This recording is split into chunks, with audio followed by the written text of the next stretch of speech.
The Changeling of the Guard. By V. Drake 77. Chapter 26. Hot damn.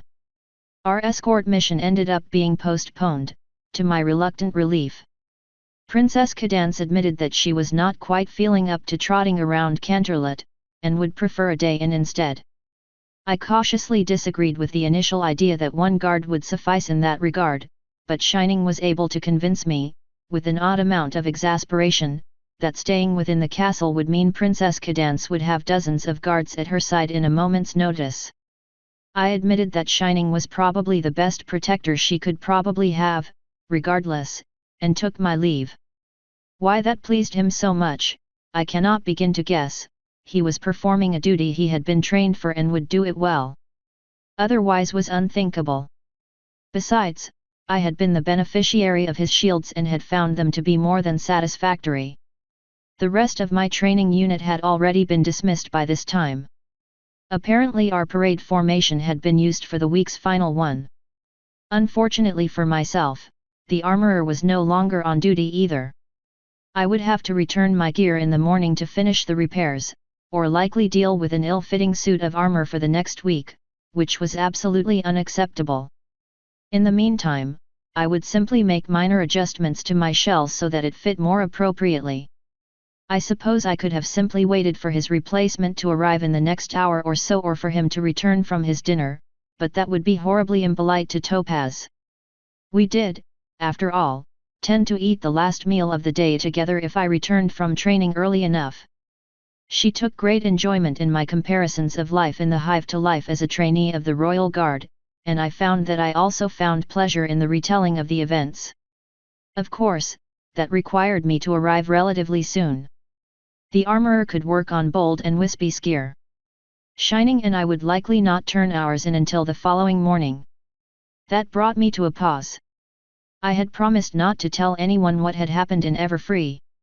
I considered this as other ponies heading home for the day strolled by, one with a rather irritated grunt at the new guard post, which I realized was most likely meant as an insult to keep me mobile.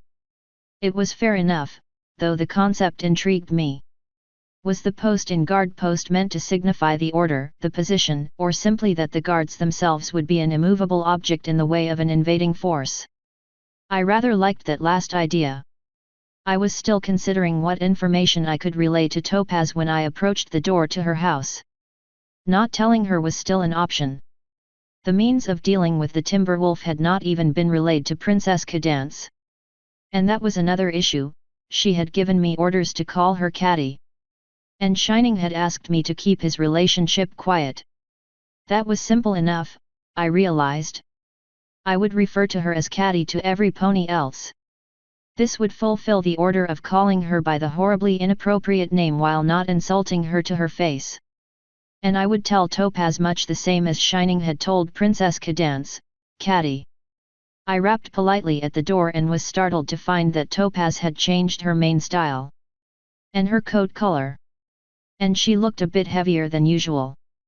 And I was reasonably sure she hadn't been wearing her glasses, which, while not unheard of, wasn't common either, though she was squinting at me. And then the door slammed shut.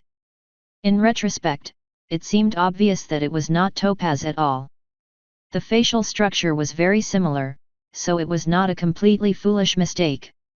Still, I trotted out to the mailbox, verifying that it was indeed Topaz's home. How very odd.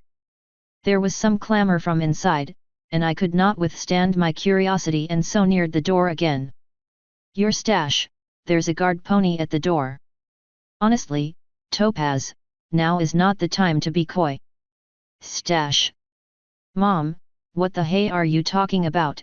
I don't have a. There was a loud sound of disbelief. College has changed over the years. Oh whatever. Wait, guard? Oh Harmony, it's probably just Idol. Idol. There was a strikingly ominous silence. You never mentioned any Idol. No, I did. I told you I'd taken on a boarder, you know, a friend who needed some place to stay. Idle Hooves is that friend. There was some bit of dialogue I missed, unfortunately, as it had been much more quiet. Mother, don't you dare! The door flew open. Hello. Mr. Hooves. My daughter has told me, well, practically nothing about you, but come in, come in. Topaz and I were just about ready to sit down for dinner. I blinked. Then, because it was polite and I did live here, I wiped my hooves on the welcome mat before entering the dragon's den. Viridian Virga, it is a pleasure to meet you, Mr. Hooves. You'll have to forgive me, when Topaz mentioned she had a roommate again, I was assuming a mare. There is nothing to forgive. I managed. This mare's emotions were delighted, and I could barely read anything beyond that. I had heard amongst the others that many a pony liked a stallion in uniform, and I still wore mine. I'd found the idea interesting at the time and reasoned that it was because the duty of the guard was to protect Equestria and ensure the rule of law was followed. I decided this mare was likely a firm believer in such an orderly existence, and my opinion of her raised even higher than her status as Topaz's mother had already placed it. It is also a pleasure to make your acquaintance, Mrs. Virga. Please, call me Vivi. Yet, everyone's acquainted now. Topaz muttered, staring at me. It occurred only moments later that my armor was a mess, and I felt a moment of shame. I had heard a number of the other ponies talk about getting niced up to meet the parents of a mare or stallion, and here I was in tarnished, dented armor. What in Tartarus happened to you? You look like you were playing hoofball with a team of buffalo. I hesitated. There were no buffalo involved. Or hoofballs. I did not think so, at least. I still wasn't sure what a hoofball was. We were sent on a training exercise to Everfree Forest. There was a moment of silence. When it stretched long, I cleared my throat and began again. There was an incident with a timber wolf. Wait, a timber wolf? Topaz managed, aghast. Yes. As in, one of those monsters made of sticks. Her mother gave me an appraising look. What happened? We disagreed with its idea of where it belonged in the food chain. It was very emphatic. Celestia, Topaz breathed. Was anyone hurt? Not in my presence. I admitted. Wispy and Bold had seemed fine. It had been excessively rude of me not to ask. Though then again, Dank had been dragged to safety by his own timber wolf. I was not sure if that counted. Well. It sounds like this is quite the story. I'll make us some tea and you can tell us all about it. Do you prefer sugar or honey, Mr. Hooves? Viridian questioned. When I indicated the latter, she smiled. Good. Honey is better for you. I'll let you and Mr. Hooves have a minute, dear. She trotted into the kitchen, beaming. It was a good expression on her. Topaz's eyes were closed, and she breathed a few times, heavily. I'm sorry about her, don't worry about it. I nodded, not understanding but accepting anyways. I recalled a bit of advice, that one should compliment a mare's parents to the mare. Some sort of ritual for good luck, amongst ponies. Shining had supported the idea, and that was enough for me. She seems very nice. And fine to look at. Yet, well, she means well enough, she coughed suddenly, staring at me with her mouth half open. Perhaps the compliment was insufficient. What? I panicked a bit.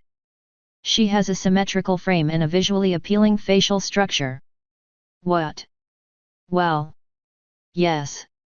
You share it as well. You have good cheekbones. She raised a hoof to her face, staring at me.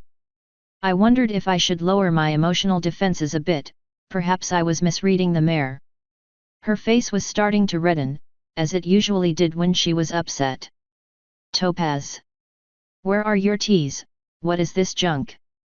Hibiscus? I raised you better than that and you know it. At that, Topaz bolted off. I'd have to apologize later, I knew. I had no idea how to give a proper compliment. I'd have to ask one of the others for more advice. I suppose I should have known. Wayne had often complimented Topaz to my knowledge, and it only seemed to make her angrier with him. Perhaps he, too, shared my failings. The rest of the dinner was pleasant, though Topaz showed much more interest in my discovery of parasprites living in Everfree Forest, and I was glad that she had apparently decided my poor excuses for compliments had not been too insulting. She suggested the fuzzy insect orbs were likely a prime food source for smaller predators and were likely instrumental in the existence of the much larger ones. Topaz's mother was kept peppering the conversation with questions I did not quite understand the relevance of. So where did you first meet? On the border of Saddle Arabia. Topaz interjected. Now, did you see any other insects that could be in the same genus? Ah, Saddle Arabia. Lovely country, I'm told. Good-looking stallions, Topaz. Mother. I nodded, supposing that was true. I was no great judge of appearances, to be fair, but that seemed a reasonable assessment. There are plenty of good-looking ponies here, too. Topaz put her head in her hooves. Oh Celestia! Darn! Another failed compliment. What do you think about children, Mr. Hooves? Topaz's head jerked from her hooves, to stare at her mother. I am rather fond of them. They are a blessing. Her mother nodded, giving Topaz a pleased look. Maybe I was getting the hang of this. Though I could not imagine any pony not liking foals. At the conclusion of our meal, Mrs. Verga claimed it was about time she took to the sky. She admonished a strangely resigned Topaz to come visit her poor parents more often, and told her to feel free to bring me along. Topaz, with a sigh and a promise to do just that, hugged her mother in farewell and saw her to the door. Oddly, the older mare stopped right around the mailbox, sitting up and making an odd waving motion with both of her forehooves. Gray on alls. Topaz rolled her eyes, waved a final time, and slammed the door. What was that? She cut her eyes at me, and I felt myself retreat a step. The old witch was trying to curse me.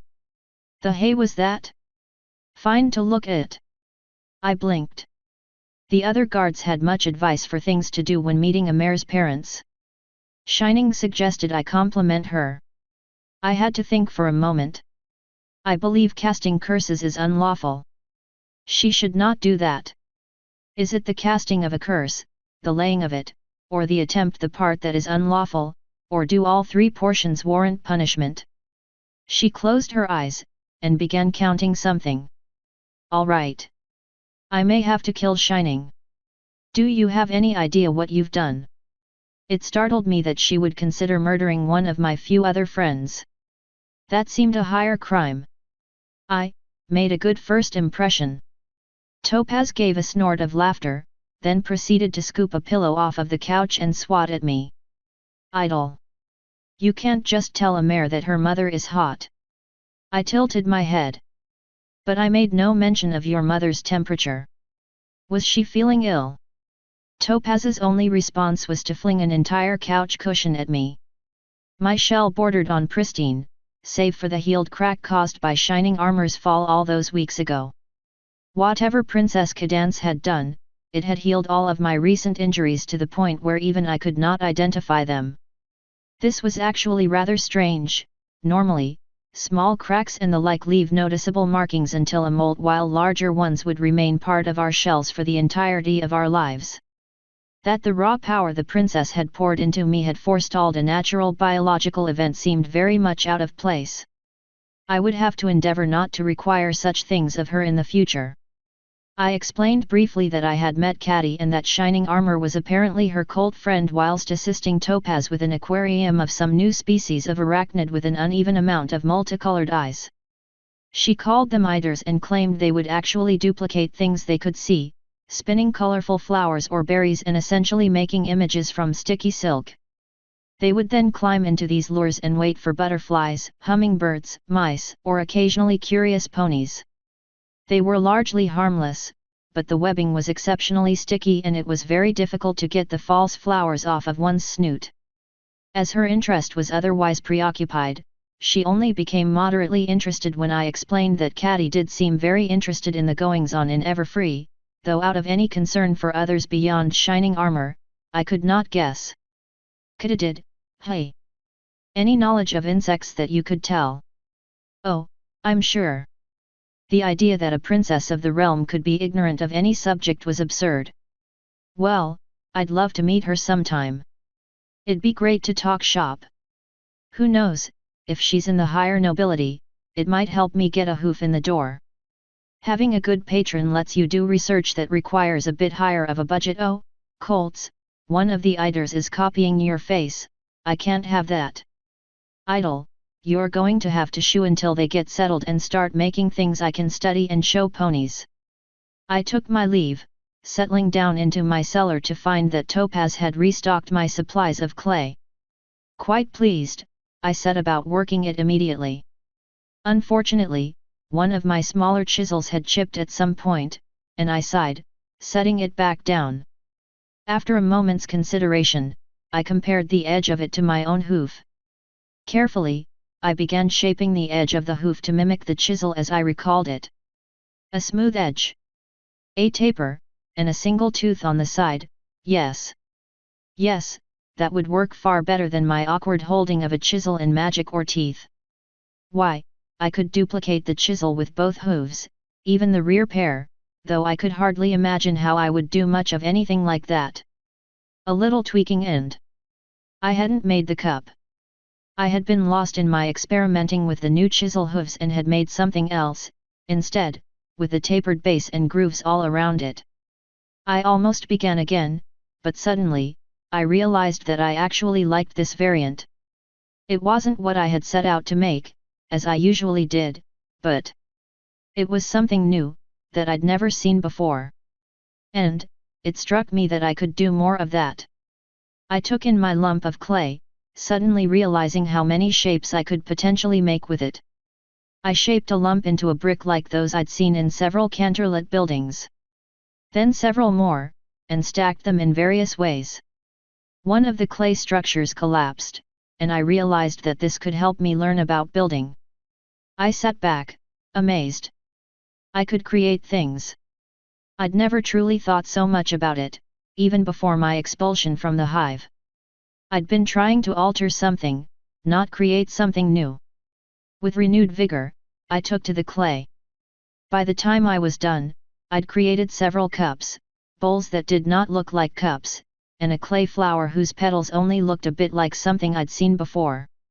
I had tried to make a clay pony, but the small one I'd made had looked absolutely nothing like Topaz. I would need to learn to make better tools. In the meantime, I felt remarkably good. I was proud, I realized, and tamped the emotion back down to a more allowable level. Hubris was unbecoming. Besides, I realized with some disappointment, I rarely had the time to sell my wares anymore. This had become a hobby, which Topaz explained as work one did while not working. So be it. I would have a hobby. Unfortunately, I was so involved with my new experiments with clay and Topaz's delight at her new iders that I quite forgot to bring my new creations to the city kill before I was required to return to training. Topaz, seeing my distress, offered to cart them to the kill herself. She actually seemed rather pleased with the idea, as she would otherwise be hauling an empty cart about in the morning. I personally think her qualms were more due to the fact that she needed mice for the iders, and Topaz appeared to be very disconcerted by the creatures. Ponies had no idea what they were missing out on by not being omnivores. Shining, Bold, and Wispy were all in hushed conversation when I arrived at the barracks. Upon spotting me, they furtively motioned me to join them. Wispy started. "Hooves, you still have your armor? Something's up." I blinked, lifting my still battered helmet off. Of course. I had not given it to the armorer, I'm afraid. I was distracted this weekend. The Pegasus groaned. "Then you don't even know." She pointed to the armorer's room where our names were associated with the numbers of our training gear. To my consternation, none of our names were on the list. I blinked. "Then read the list again." We do not have gear. That seemed inexplicable. I felt myself clutching my helm. Had Princess Cadance seen the truth of my lack of worth? Were the others being punished for not seeing it themselves? Shining put a hoof on my shoulder. No, looks like we don't. Go turn your stuff in. I think the four of us should face whatever this is together. I get into a life or death fight with a pack of rabid trees and lose my armor. Bold groused. Colts, Shining, I'm thinking cover up. The guard doesn't do that, Bold. Oh, sure, you say that now. But when we're scrubbing toilets in an outpost in the middle of Diamond Dog territory, we'll see who's laughing. I frowned. Why would scrubbing toilets be funny? Bold paused, clearly having been ready to go on a rant. Well, I guess I wouldn't be the one laughing, but some pony will be. I pondered that whilst turning in my armor, and even having been prepared, I was distressed when no replacement gear was forthcoming. My ichor seemed to chill as I returned to the others. Shining was the first to notice my lack of equipment. No go. Stinks like Tartarus, too. Something is up, but I've never heard of them doing anything like this. Lockers were emptied. Wispy rolled her eyes. Oh come on, you two act like this is the end of the world. If this is some blame-shifting crap, we'll bust someone's head and take it to Celestia herself. Why would we take their head to Celestia? Metaphor, it's a metaphor, damn it.